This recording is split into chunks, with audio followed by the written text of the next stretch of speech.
بسم اللہ الرحمن الرحیم ناظرین، میں ہوں جاوید بلوچ اور امید ہے آپ لوگ خیریت سے ہوں گے۔ پاکستان امن مذاکرات کے لیے، امن معاہدہ کے لیے جو ہے وہ 19 جون کو جنیوا جا رہا ہے۔ وزیر اعظم کا وفد جو ہے وہاں پہنچے گا اور یہ امن ڈائلاگ جو ہے مکمل ہوں گے۔ پاکستان ثالثہ، پاکستان کی ثالثی کوششیں جو ہے وہ کامیاب ہوئیں اور آج ایک انتہائی اہم سیکورٹی عہدیدار نے صحافیوں سے ملاقات بھی کی اور اس حوالے سے بات چیت بھی کی۔ میں وہاں پہ موجود تھا، سوال و جواب ہوئے اور سیکورٹی عہدیدار نے یہ بتایا ہے کہ پاکستان جو ہے وہ ہیڈ لائن کی بجائے ایک کامیاب ملٹری ڈپلومیسی اور سفارتکاری کے ساتھ آگے بڑھ رہا ہے۔ اور یہ بڑا حساس معاملہ ہے، بڑا پیچیدہ معاملہ ہے کہ دو ایسے ملک جو کہ 47 سال سے ایک کانفلکٹ تھا، تنازع تھا، اسے حل کرنے کے لیے پاکستان نے کوششیں کیں اور یہ کوششیں کامیاب ہوئیں۔ انہوں نے یہ بھی کہا کہ یہ جنگ امت مسلمہ کی جنگ بھی ہو سکتی تھی اور اس جنگ میں پاکستان بھی لپیٹ میں آ سکتا تھا، لیکن فیلڈ مارشل سعید عاصم منیر کی کوششیں، وزیر اعظم کی کوششیں اور پاکستان کی کوششیں جو ہے وہ کامیاب ہوئیں۔ اس کے ساتھ ساتھ ہم بات کریں گے کہ بجٹ پارلیمنٹ میں موجود ہے، اس پہ بحث ہو رہی ہے اور بجٹ اب پاس ہونے جا رہا ہے، لیکن بجٹ سے عوام خوش نہیں ہے، سیاستدان خوش نہیں ہیں۔ پیپل پارٹی اور نون لیگ کے درمیان جو ہے وہ دوریاں بڑھتی جا رہی ہیں اور یہ افواہیں، یہ خبریں گردش کر رہی ہیں کہ یہ اتحاد جو ہے مزید نہیں چل پائے گا۔ صوبوں اور وفاق کے درمیان جو کلیش ہے ریونیو کے حوالے سے، ریونیو شیئرنگ کے حوالے سے، وہ بھی موجود ہے اور لگ یہ رہا ہے کہ وفاق بجٹ پاس ہونے کے بعد دوبارہ سے جو ہے وہ صوبوں کا کٹ لگے گا اور جو ریونیو شیئرنگ کا فارمولہ وفاق نے طے کیا ہے اس سے جو ہے اس پہ عمل درآمد ہوگا اور صوبوں سے کٹ لگا کے نیا NFC ایوارڈ جو ہے وہ جاری کیا جائے گا۔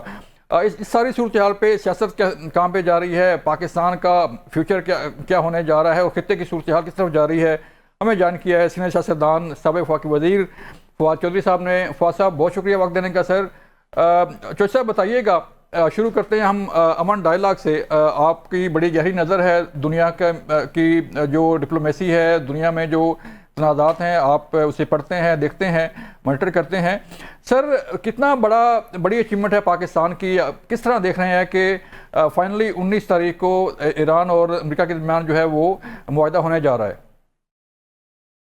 جاویزہ بہت بڑی اچیومنٹ ہے۔ دیکھیے اس وقت جب ایران کے اوپر آج تقریباً 101 دن ہو گئے ہیں جو جی یہ امریکی حملے جو جاری ہوئے، اس کے نتیجے میں دنیا بہت ہی زیادہ پولرائزڈ ہو گئی تھی۔ اور بالکل آپ نے جو پہلے اپنی بات میں حوالہ دیا ایک سیکیورٹی اہلکار کا کہ انہوں نے آپ سے یہ بات کہی کہ یہ جنگ بہت بڑھ بھی سکتی تھی، امت مسلمہ کی جنگ ہو سکتی تھی، وہ بات بالکل صحیح ہے۔ کیونکہ دیکھیے ایران نے اس کا جو حکمت عملی بنائی اپنی جنگ لڑنے کی، وہ یہ تھی کہ انہوں نے جنگ کو دو بدو نہیں لڑا، انہوں نے ورٹیکل نہیں لڑا، انہوں نے اس کو ہاریزنٹلی پھیلا دیا۔ یعنی انہوں نے جو مڈل ایسٹ کے اندر جو ممالک تھے ان کے اوپر حملے کیے۔ اب اس میں سعودی عربیہ نے، قطر نے جس رسپانسبل طریقے سے اس کا کیا، اور اس کے بعد جب پاکستان کا رول ہے، دیکھیے پاکستان کا رول اس لیے بہت ہی اہم تھا کہ وہ واحد لیڈرشپ اس وقت پاکستان کی لیڈرشپ ہے جو ایران بھی جاتی ہے تو اس کو کھلے ہاتھوں سے جو ہے، کھلے بازوؤں سے اس کو استقبال کیا جاتا ہے۔ جی وہ امریکہ سے بھی جب چاہیں پریزیڈنٹ ٹرمپ سے بات کر سکتے ہیں، وہ پریزیڈنٹ شی کی بھی بات جو ہے وہ سمجھتے ہیں، پریزیڈنٹ شی سمجھتے ہیں کہ وہ ان کے بھی کانفیڈریٹ ہیں، اور سعودی عربیہ بھی جو ہے وہ پاکستان کی قیادت کے اوپر اعتماد کرتا ہے۔ یہ جو یونیک پوزیشن ہے پاکستان کی لیڈرشپ کی، جی یہ کسی اور ملک کو میسر نہیں تھی، اور اس کی وجہ سے یہ جو ایک معاملہ بنا جس میں آپ نے دیکھا کہ پاکستان کے جو فیلڈ مارشل ہیں، پاکستان کے جو تمام لیڈرشپ ہے، وہ جہاں پر بھی گئی ہے اس کا ایکسیس ہے، and access is everything. So اس لیے پاکستان یہ بہت ہی اہم کردار ادا کر سکا ہے۔ اور اب یہ جمعے کو جو ڈیل ہے ہونے سے پہلے ہی آپ دیکھ ہی رہے ہیں کہ کس طرح سے تیل کی قیمتیں نیچے آ رہی ہیں، گیس کی قیمتیں نیچے آ رہی ہیں۔ پاکستان، ابھی میں کچھ یورپی یونین کے لوگوں کے ساتھ تھا ایک کھانے پہ، تو وہ مجھے کہہ رہے تھے کہ اس کا جو سب سے بڑا فائدہ ہے وہ پاکستان، یورپی یونین اور چائنا کو ہوا ہے، جہاں پہ گیس اور جو پیٹرول ہے اس کی پرائسز اتنی اوپر چلی گئی تھی کہ عام آدمی کی تو چیخیں نکل گئی تھی۔ لہٰذا یہ پاکستان کی لیڈرشپ کا جو رول ہے اس میں نہ صرف ہم نے اس جنگ کو ایک عالمی جنگ بننے سے روکا ہے، بلکہ دنیا کو ایک معاشی تباہی سے بھی بچایا ہے۔ تو یقیناً پاکستان جی کا جی کردار بہت ہی قابل تحسین ہے۔ ٹھیک ہے چوہدری صاحب، ہم نے دیکھا کہ سفارتی کوششیں جو ہے ہماری کامیاب ہوئی، اور سفارتی کوششوں کے ساتھ ساتھ ہماری ایک ملٹی ڈپلومیسی بھی جو ہے وہ چل رہی تھی۔ پھر مارشل سعید اعظم منیر نے اس ملٹی ڈپلومیسی کو لیڈ کیا، اور دنیا کے ساتھ، ایران کے ساتھ، امریکہ کے ساتھ، قطر کے ساتھ، ہم نے دیکھا سعودی عرب کے ساتھ اور باقی ممالک کے ساتھ ان کے رابطے تھے، مذاکرات میں ان کی جو ہے وہ بڑی ایک اہم کردار ہے۔ تو اس حوالے سے سر جو ملٹی ڈپلومیسی ہماری چل رہی تھی، اس کو کیسے دیکھتے ہیں کہ یہ کتنی کامیاب ہوئی اور کس طرح کامیاب ہوئی سر؟ جب سے یہ انڈیا کی جو انڈیا کے ساتھ جو 12 دن کی لڑائی ہوئی ہے، اس کے بعد سے پاکستان کی ملٹری ڈپلومیسی تو ایک بالکل نئے آپ سمجھیے کہ رخ کے اوپر ہے، اور بہت بڑی کامیابیاں جو ہیں وہ پاکستان کو حاصل ہوئی ہیں، اور اسی کے نتیجے میں ہی پاکستان جو ہے اس کو یہ رول جو ہے وہ ملا ہے کہ وہ آج عالمی جو تنازعات ہیں اس میں اگر کوئی فریق جس کو میڈیٹر کے طور پہ دیکھا جا رہا ہے تو وہ پاکستان کو دیکھا جا رہا ہے، اور ظاہر ہے کہ پاکستان کی جو ملٹری ڈپلومیسی ہے اس کو اس پر بہت خراج تحسین جو ہے وہ اس کا حق بنتا ہے۔ اور مجھے امید یہی ہے کہ ہم نے یہ جو کامیابیاں حاصل کی ہیں باہر، اس کا کچھ وہ پاکستان کے اندر بھی ٹرانسلیٹ ہوں گی۔ یہ صرف ہم باہر کے اپنے معاملات کے اوپر ہی خوش نہیں ہوں گے، ٹھیک، ہمارا جو اصل مدعا ہے پاکستان کے اندر کہ پاکستان کے شہریوں کو بھی اس کا ریلیف ملے، ابھی تک نہیں ملا، لیکن مجھے امید یہی ہے کہ اب جو ہے جمعے کے بعد جب یہ سائن ہو جاتا ہے تو مجھے پوری امید ہے کہ یہ لوگ جو ہیں کوشش کریں گے کہ یہ جو پاکستان کے شہریوں کو جو ریلیف ہے اس طرف یہ بات موڑی جائے۔ سر بڑی اہم بات کی آپ نے کہ واقعی جو ہماری کوششیں تھیں وہ کامیاب ہوئیں، لیکن اس کا ثمر جو ہے وہ پاکستان کی عوام کو ملنا چاہیے اور ملے گا۔ تو سر اس کے اثرات کیسے دیکھ رہے ہیں چوہدری صاحب؟ اگر یہ جمعے کو امن معاہدہ ہوتا ہے، ڈیفینیٹلی اس کا اثر جو ہے وہ مڈل ایسٹ پر پڑے گا، پاکستان پر پڑے گا، دنیا کی معیشت پر پڑے گا۔ تو اسپیشلی اگر ہم دیکھیں کہ ایران کے ساتھ ہمارا جو گیس پائپ لائن منصوبہ ہے، باقی جو ایران کے ساتھ پیٹرولیم مصنوعات کے حوالے سے جو چیزیں چل رہی ہیں، ٹریڈ چل رہی ہے، تو اسپیشلی پاکستان کو سر کیسے دیکھیں گے؟ لیکن پاکستان کے ساتھ ایک تو سب سے اہم جو ایشو ہے وہ تو یہ ہے نا کہ آپ دیکھیے کہ جو ہمارا تیل تھا وہ $120 پہ چلا گیا تھا۔ اب $120 کے بعد آج جو ہے وہ اس وقت تقریباً $83 پہ دنیا میں ٹریڈ کر رہا ہے۔ تو آپ خود ہی اندازہ لگا رہے ہیں، اور اسی طرح سے گیس کی قیمتیں بھی کم ہوئی ہیں۔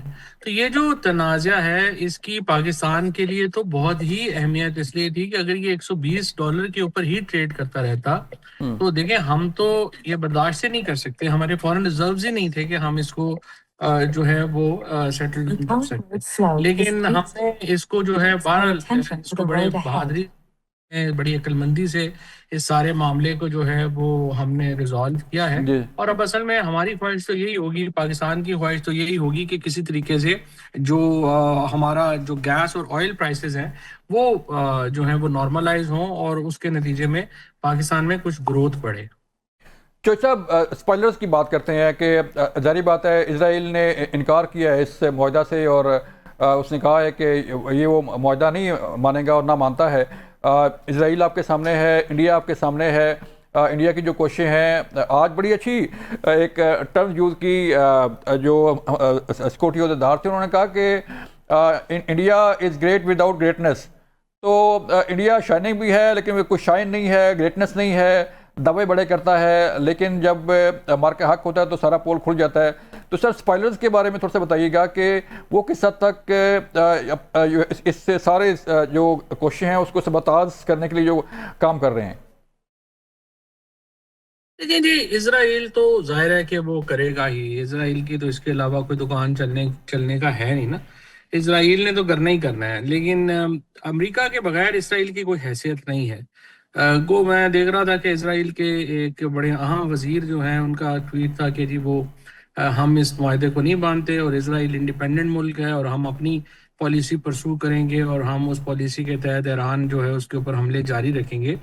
لیکن اگر آپ حقیقت دیکھیں تو اسرائیل کی کوئی حیثیت نہیں ہے امریکہ کے بغیر، ٹھیک، نہ ہی وہ جو برنٹ ہے وہ ایران کا اور ایون جو ریجنل ممالک ہیں ان کا وہ لے سکتا ہے، اور اس کی طاقت تو اس جن میں ہی ہے جو کہ امریکہ ہے۔ تو اس کے بغیر وہ جو مرضی باتیں وہ کر سکتے ہیں، اس سے زیادہ ان کی کوئی حیثیت نہیں ہے۔ تو اب ابھی جو پریزیڈنٹ ٹرمپ نے ابھی کچھ دیر پہلے اب سے یو ای کے صدر کے ساتھ میڈیا ٹاک کی ہے، اور اس میں انہوں نے کہا ہے کہ وہ حرف بہ حرف جو معاہدہ ہے وہ خود پڑھیں گے میڈیا کے سامنے، تاکہ وہ مس رپورٹ نہ ہو۔ جو ابھی لگ رہا ہے اس میں تو بیسک چیز تو یہی ہے کہ ایران کا جو ایٹمی پروگرام ہے اس کے اوپر وہ ایران نے کنسیشنز دی ہیں، اور امریکہ نے جو سینکشنز ہیں ان کو ہٹانے کا وعدہ کیا ہے، جو دونوں ہی بہت اچھی ہیں، ٹھیک، دونوں ہی بہت اچھی باتیں ہیں، کیونکہ ایران کا ایٹمی پروگرام بہرحال آپ صرف امریکہ اور اسرائیل کو چھوڑ دیجئے، وہ عرب ملکوں کو، پاکستان کو ہی اس پہ ریزرویشنز ہیں، اور ظاہر ہے ایران کو وہ پروگرام جو ہے اس کے مطابق جو ہے وہ کرنا تھا، وہ تو نہیں چلا سکتے تھے۔ ٹھیک۔ جو صاحب لوکل پالیٹکس پہ آتے ہیں سر، بجٹ پارلیمنٹ میں ہے اور پاس ہونے جا رہا ہے، تو کیسے دیکھتے ہیں بجٹ؟ جو ہے گورنمنٹ کہتی ہے کہ بجٹ جو ہے وہ بڑا اچھا ہے، بڑا ریلیف ملا ہے عوام کو، عوام خوش نہیں ہے۔ آپ سمجھتے ہیں کہ کوئی عوام کو ریلیف ملا ہے سر؟ دیکھیے سیدھی بات ہے، جیسا 3500 ارب روپیہ آپ کا خرچہ زیادہ ہے آپ کی آمدن سے۔ اب اس وقت آپ نے وہ 3500 ارب روپیہ پورا کرنا ہے۔ مصیبت یہ ہوئی ہے پاکستان کے اندر، شہباز شریف صاحب 5واں اپنا بجٹ پیش کر رہے ہیں، جی، لیکن اس تمام بجٹس میں کوئی اکنامک ویژن ان کا نظر نہیں آتا۔ اور آج بھی اب آپ مجھے بتائیے، ہر وقت یہ بات ہو رہی ہے جی ایف بی آر ریفارم کریں، بھئی ایف بی آر کیا ریفارم کریں؟ آپ کے پاس ادارہ، آپ کے پاس کون سا سیکٹر بچا ہے جس پہ ایف بی آر ٹیکس کرے؟ یعنی انڈسٹری پاکستان کی مائنس میں جا رہی ہے، پاکستان کی ایگریکلچر جو ہے وہ جو ہے اس کا بیڑا آپ نے غرق کر دیا ہے، آپ کی جو آپ کا جو اپنا فورن ریزروز ہیں وہ آپ کے سامنے ہیں۔ ٹھیک، ایف بی آر کے پاس آخر ہے کیا کہ جس کے اوپر وہ ٹیکس کرے؟ ہمارے پاس فوری طور کے اوپر، میں تو اس پہ حیران ہوں، اور ایک بڑے سینئر جو اپنے اکانومی کے ٹیم کے ممبر ہیں، میری ان سے بات ہو رہی تھی، تو میں نے ان سے یہ کہا، گزارش کی کہ میں حیران ہوں کہ پرائم منسٹر صاحب امریکہ جا رہے ہیں، چین جا رہے ہیں، اور بار بار کہہ رہے ہیں جی انویسٹمنٹ کریں۔ پاکستان میں ابھی انویسٹمنٹ کس میں کریں؟ مطلب اگر آپ امریکی ہیں یا سعودی ہیں، مجھے آپ بتائیں کہاں پہ انویسٹمنٹ کریں گے؟ آپ سیدھی بات کریں انہیں کہ جس طرح مشرف صاحب کے دور میں ہمیں 20 سال کا جو ڈیٹ موریٹوریم ملا تھا، ہمارا قرضہ جو ہے وہ 20 سال کے لیے انہوں نے آگے کر دیا تھا۔ اب ہمارے پاس کوئی اور حل نہیں ہے سوائے اس کے کہ یہ قرضہ ہم 20 سال کے لیے آگے کریں، اور اپنی جو انٹرنیشنل پوزیشن ہے اگر اس کا کوئی فائدہ لینا ہے تو وہ یہ فائدہ ہے کہ ہم اپنا قرض جو ہے اس کو موریٹوریم اس کا کروائیں اور قرضوں کو آگے لے کے جائیں۔ ادروائز اگر آپ کہیں کہ اگلے سال میں یا 2 سال میں یہ کوئی انویسٹمنٹ آ جائے گی یا کچھ یہاں پہ کوئی کیا اپنا پتہ نہیں کیا ہو جائے گا، وہ نہیں ہونا۔ لہٰذا ہمیں ریئلسٹکلی سوچنا چاہیے۔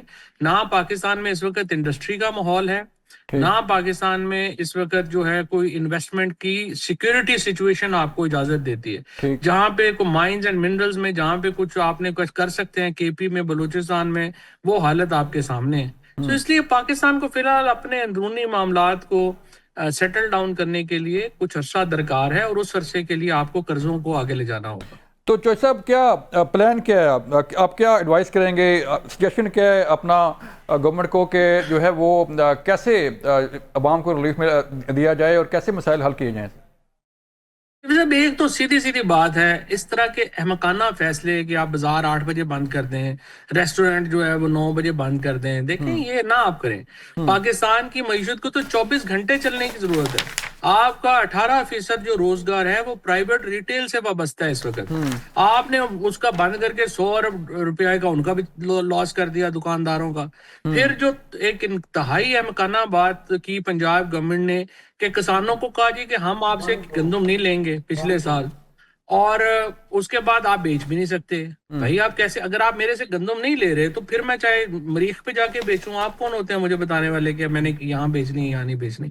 اس کا بڑا نقصان ہوا، اس سے آپ کی ایگریکلچر بیٹھ گئی۔ جی، تو اس وقت پرابلم یہ ہے کہ ایک تو سٹوپڈ ڈیسیجن میکنگ نہ کریں، ریئلسٹک رہیں۔ انویسٹمنٹ پاکستان میں آنے کا کوئی چانس نہیں ہے، کیونکہ پاکستان میں اوورسیز پاکستانی انویسٹمنٹ کرنے کو تیار نہیں ہے، تو آپ کے باہر والے آ کے کیسے کریں گے؟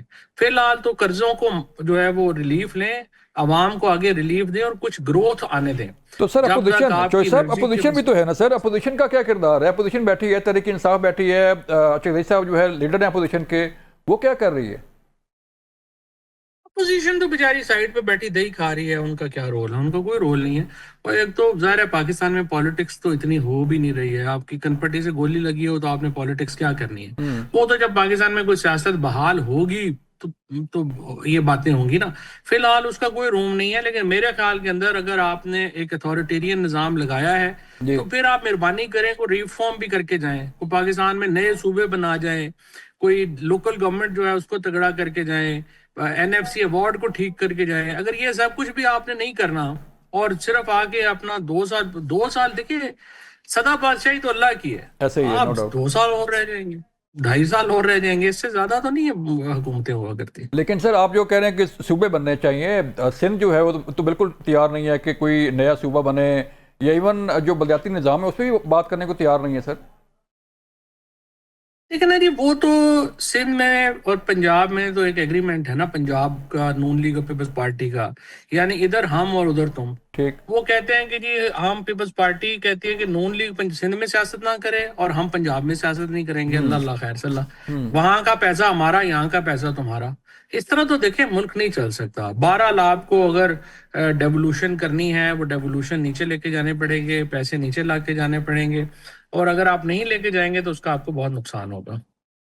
سر پی پی نون اتحاد دیکھیں، کبھی ہم دیکھتے ہیں کہ بلاول ناراض ہو کے بیٹھ کے اپنے چیمبر میں اجلاس میں نہیں آ رہے، کبھی وہ کہتے ہیں جی کہ میں نے تقریر نہیں کرنی، تو یہ کیا ہو رہا ہے چوہدری صاحب؟ آپ جو اتحادی ہیں، یہ اتحاد سنا کوئی بڑا خطرے میں ہے کہ ٹوٹ جائے گا؟ دیکھیے فی الحال تو عمران خان کا قد اتنا بڑا ہے کہ یہ الائنس ٹوٹ نہیں سکتا، اور چونکہ ان کو پتا ہے کہ اگر یہ الائنس ٹوٹ گیا تو پھر ظاہر ہے کہ عمران خان مضبوط ہوتے ہیں، تو اس لیے کہ فی الحال تو جو الائنس چل رہا ہے کچھ عرصہ چلتا رہے گا۔ ہوں لیکن اس کا سب سے بڑا پرابلم یہ ان کو آ رہا ہے کہ پولیٹیکل سٹرینتھ کوئی نہیں ان کو مل رہی، ہوں اور اسٹیبلشمنٹ بھی اب یہ سوچنے پہ مجبور ہے کہ یہ بہت ہی بڑا بوجھ ہے، اور اس بوجھ کو ہم کیسے جو ہے وہ اپنے سے علیحدہ کریں۔ سو اس کی وجہ سے ایک پریشانی تو ضرور ہے، بٹ میرا یہ خیال ہے کہ بجٹ کے بعد آپ دیکھتے ہیں کہ چیزیں آگے کیسے بڑھتی ہیں۔ صاحب جو ہے تھوڑا سا میں آپ کی توجہ دلاؤں گا، جو ریونیو شیئرنگ پہ بات ہو رہی ہے، وفاق کہتا ہے کہ اس پہ بوجھ ہے، بیس پہ جو ہے وہ لوگ سندھ میں جو ہے وہ بیٹھے ہیں، ان کے ووٹرز ہیں، یا پبلک تو ظاہری بات ہے پورے ملک کی ہے، پنجاب میں ہے، KP کے اندر ہے، تو آپ سمجھتے ہیں کہ وفاق پہ بوجھ کم ہونا چاہیے، ریونیو شیئرنگ کا جو ایک کانسیپٹ ہے وہ اس پہ ہونا چاہیے سر عمل درآمد؟ جاوید صاحب آپ اندازہ لگائیں کہ یہ کتنی بڑی زیادتی ہے۔ IMF سے جو ٹوٹل ہمارا پیکج ہے سال کا، وہ $3 بلین ہے۔ جی جی۔ اب وہ $3 بلین ہم قرضہ لیتے ہیں اور اس کے بعد بس میں ہم لوگوں کو بانٹ دیتے ہیں۔ ہوں کوئی تھوڑی بہت عقل رکھنے والا آدمی جو ہے کیا یہ افورڈ کر سکتا ہے کہ باہر سے قرضہ لے جو اس نے سود کے ساتھ واپس کرنا ہے، اور اس کے بعد ان پروڈکٹیو اس کا استعمال کرے کہ لوگوں کو بانٹ دے؟ ہوں اور بھائی آپ وہی جو ہے جو ہمارے فریش گریجویٹس ہیں ان کو آپ بلا سود قرضہ دیں، ان کو کہیں گے کہ جو بھی شخص 3 نوکریاں پیدا کرے گا اس کو ہم یہ لون دیں گے، ہوں آپ کی کوئی صنعت بھی چل جائے گی، آپ کا کوئی جو ہے 4 نوکریاں پیدا ہوں گی، کوئی لوگوں کو پتا ہو جائے گا۔ عجیب و غریب یعنی اپنا کند ذہن لوگ جو ہیں وہ بیٹھے ہیں کہ سوائے اس کے کہ وہ جو سندھی وڈیرے ہیں یا یہاں پہ ہمارے پنجاب میں یا KP میں ان کے ملازم جو ہیں ان کو تنخواہیں دیے جا رہے ہیں اور قرضہ باہر سے لے رہے ہیں، جو پے آپ اور ہم اور یہ سارے لوگ ہم کر رہے ہیں، بالکل ہی ظلم کی انتہا ہے۔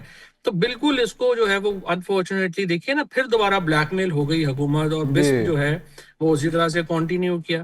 اب مجھے تو سمجھ نہیں آ رہی کہ اگر آپ نے اتنا اتھارٹیرین رول بنا بھی لیا ہے، آپ زبردستی جو ہے حکومت میں بھی آ گئے ہیں، سب کچھ کر بھی رہے ہیں، تو پھر آخر کو ویژن تو دے نا۔ ٹھیک ہے، کوئی ویژن نہیں ہے، کوئی ٹھیک کچھ ہے، نہیں ہے، 4 گاڑیاں پروٹوکول کے آگے لگا بالکل لو، پیچھے لگا لو، وہ تو ان کے پاس اتنے پیسے بالکل ہیں خود ہی ٹھیک۔ چوہدری لگا لیں، صاحب مجھے تو کوئی بہت سمجھ نہیں شکریہ آتا کیا۔ سر آپ کے وقت کا۔ ناظرین مجھے یہاں پہ لینی ایک بریک، ملتے ہیں بریک کے بعد۔ ویلکم بیک ناظرین، ہمیں جوائن کیا ہے سینئر سیاستدان محمد علی درانی صاحب نے۔ درانی صاحب بہت شکریہ وقت دینے کا سر۔ آپ کے سامنے ہیں سر حالات، اگر ہم دیکھیں پارلیمنٹ کے اندر جو نورہ کشتی چل رہی ہے، پیپل پارٹی بھی نہیں مانتی، کبھی نون لیگ جو ہے اس پہ الزام لگتا ہے کہ وہ شاید مطالبات پورے نہیں کر رہی، تو سر آج کے اتحادی جو ہے وہ کل کے پھر آمنے سامنے ہوں گے، تو یہ اتحاد خطرے میں نہیں پڑ رہا سر نون لیگ کا اور پیپل پارٹی کا؟ بسم اللہ الرحمن الرحیم. جیسا میرا اس کے بارے میں بڑی ایک کنسیڈرڈ اوپینین ہے سر کہ یہ جو الائنس جو ہے یہ حقیقت میں یہ ایک تھری لیگ ریس ہے. یہ دونوں پارٹیاں جو ہیں انہوں نے ایک ٹانگ کٹھی باندھی ہوئی ہے. ہاں ان کی ٹانگیں تو ٹوٹ سکتی ہیں لیکن الائنس نہیں ٹوٹ سکتا. یہ اکٹھے رہیں اچھا کیونکہ ان کا الائنس جو ہے وہ عوام کو کچھ ڈلیور کرنے کا الائنس نہیں ہے ٹھیک بلکہ عوام کو غریب کرنے کا, ملک کو غریب کرنے کا, ملک کی معیشت کو نہ اٹھنے دینے کا الائنس ہے.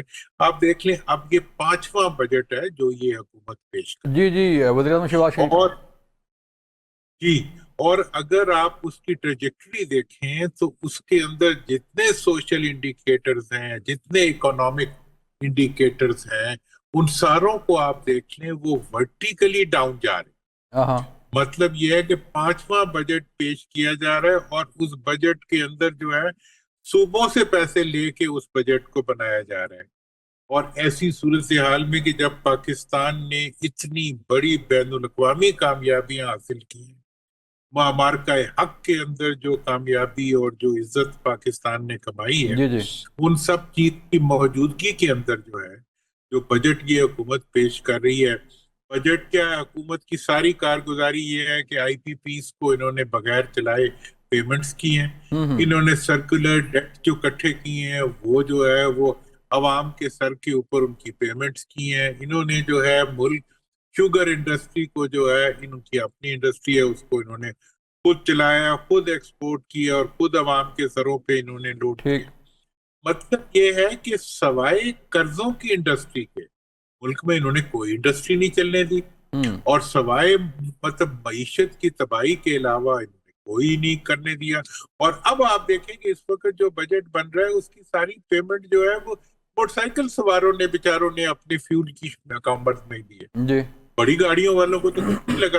موٹر سائیکل سواروں کے اوپر جو ہے دنیا کا مہنگا ترین تیل ان کو دے کے اور ان کے سر کے اوپر جو, اور خود ان میں اتنی اوڈیسٹی تھی کہ انہوں نے کہا کہ جی ہم نے جو ہے یہ سر تیل بڑھایا ہے. تو حکومت کہہ رہی ہے کہ یہ ابھی جب امن معاہدہ ہو جائے گا تو پھر تیل سستا ہو جائے گا. سر تیل سستا دیکھیں, تیل جب بڑھایا تھا تب دنیا نے نہیں بڑھایا تھا, انہوں نے بڑھا دیا.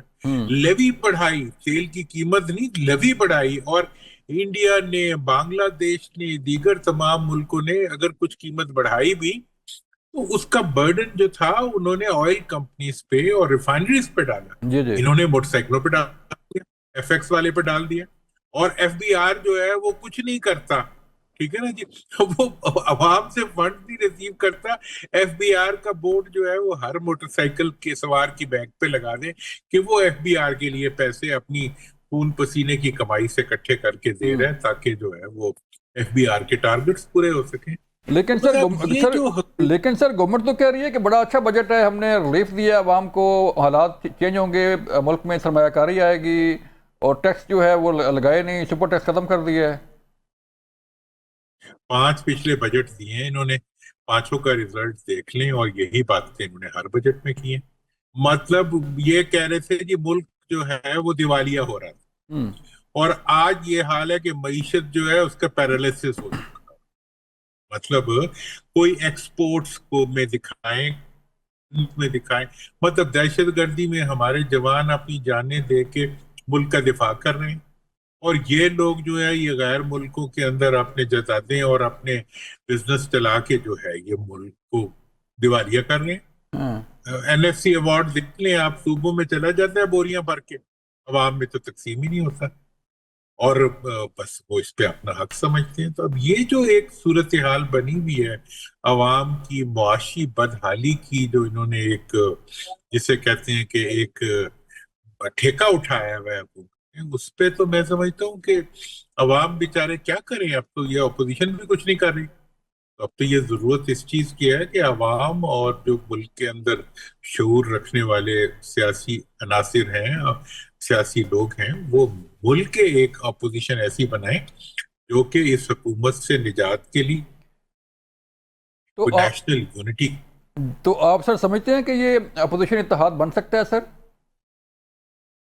دیکھیں جی, اپوزیشن اتحاد کی ایک شرط پہ بن سکتا ہے کہ اگر اپوزیشن میں بیٹھے ہوئے لوگ جو ہیں وہ حکومت سے بات چیت سے انکار کریں وہ عوام کے ساتھ کھڑے ہوں. ہاں ہاں حکومت کو اگر کچھ بتانا ہے کچھ کہنا ہے تو وہ میڈیا کے ذریعے کہیں, کیونکہ حکومت کے پاس جب جا کے بیٹھ جاتے ہیں تو حکومت اور عوام کا تو آپس میں تال میل ہی کوئی نہیں ہے. ہوں تو لہٰذا اب جو اپوزیشن بنے گی انشاءاللہ اس کے اوپر ہم لوگ کوشش بھی کر رہے ہیں اچھا کہ این ڈی سی کے پلیٹ فارم کے اوپر جو ہے ہم نہ صرف عوام کو بلکہ ملک کے اندر اپوزیشن کی سوچ رکھنے والے جو قیادت ہے ان کی لیڈرشپ میں ٹھیک اس کو آگے بڑھایا جائے, لیکن ایک شرط کے ساتھ کہ کوئی اپوزیشن میں بیٹھا ہوا بندہ جو ہے وہ حکومت سے بات چیت نہیں کرے. ہوں حکومت سے بات چیت کرنی تو میڈیا کے ذریعے کرے, کیونکہ حکومت تو خود نمائندہ نہیں ہے, اور یہ حکومت جو ہے اس نے جو ظلم اس ملک پہ اور اس ملک کے عوام پہ کیے ہیں,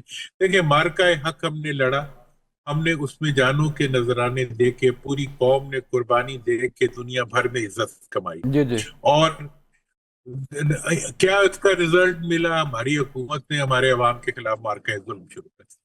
مطلب پوری دنیا میں تیل ہماری وجہ سے نکل کے جا رہا ہے, اور ہمارے ملک میں دنیا بھر میں سب سے مہنگا تیل.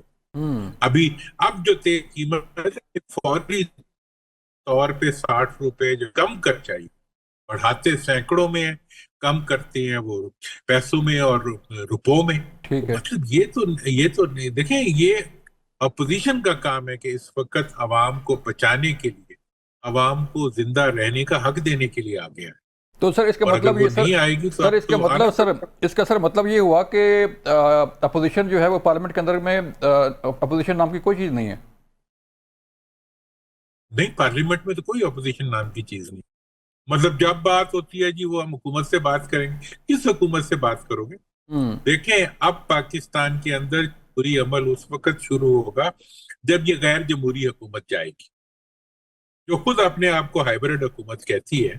تو وہ ہائیبرڈ حکومت جو ہے اس کے مقابلے میں تو اب عوام کے پاس کوئی راستہ نہیں ہے کہ وہ ایک ہائیبرڈ اپوزیشن بنائیں, تاکہ مطلب ان کو بھی وہ تحفظ مل سکے جو حکومت کو ملا. جی لیکن سر آپ خود تو فرما رہے ہیں کہ اپوزیشن نام کی کوئی چیز نہیں ہے, یہ اب تو یہ حکومت سر کیسے جائے گی پھر؟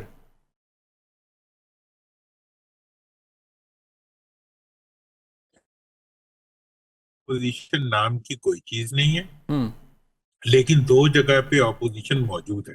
ٹھیک ایک اپوزیشن عوام میں موجود ہے, اور عوام کے اندر جو ہے وہ نفرت کے الاؤ جل رہے ہیں, اور دوسرا اپوزیشن جیل میں موجود ہے.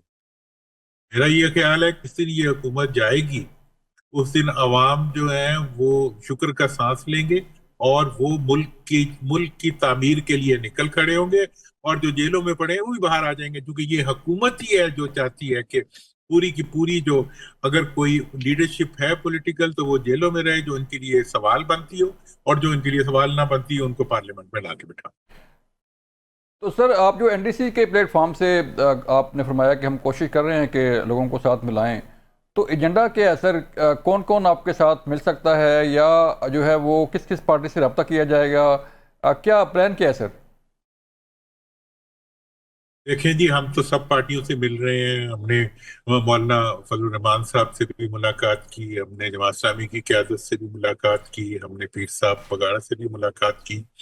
اس سے آگے بڑھتے ہوئے ہم پورے ملک کے اندر جو سیاسی رہنما ہیں, جو الیکشن لڑتے ہیں, جو اپنے حلقوں میں عوام کی خدمت کرتے ہیں, ان سب سے ہم رابطہ کر رہے ہیں. اور ہمارا خیال یہ ہے کہ عوام کو اور ان قیادتوں کو جو کہ اس وقت ملک کے اندر اس چیز پہ متفق ہوں کہ تمام قوم کو مل کے مطالبہ کرنا چاہیے اس حکومت سے کہ یہ اسمبلیوں کو ڈیزالو کریں, اور اس کے نتیجے میں ایک نیشنل یونٹی گورنمنٹ بنائی جائے آئین کے مطابق. وہ نیشنل یونٹی گورنمنٹ جو ہے وہ آئندہ کے لیے انتخابات, بلدیاتی اداروں, این ایف سی سے ریلیٹڈ ایشوز, اور صوبوں سے اور علاقوں سے متعلق جو دوسرے ایشوز ہیں ان کو ریزالو کرنے کے لیے ایک لاہے عمل بنا کے آگے بڑھنے کا راستہ بنائے. تو اس کے لیے ہم ایک کنسنسس پیدا کر رہے ہیں. کل اس سلسلے میں پریس کانفرنس بھی ہے این ڈی سی کی, اس میں فردر جو ہے بجٹ کے اوپر اور آئندہ کے لاہے عمل کے بارے میں بات چیت کریں گے. اور یہ پورے ملک کے اندر جو ہے اس پلیٹ فارم پہ ہم ایک آگاہی کا ایک ایسا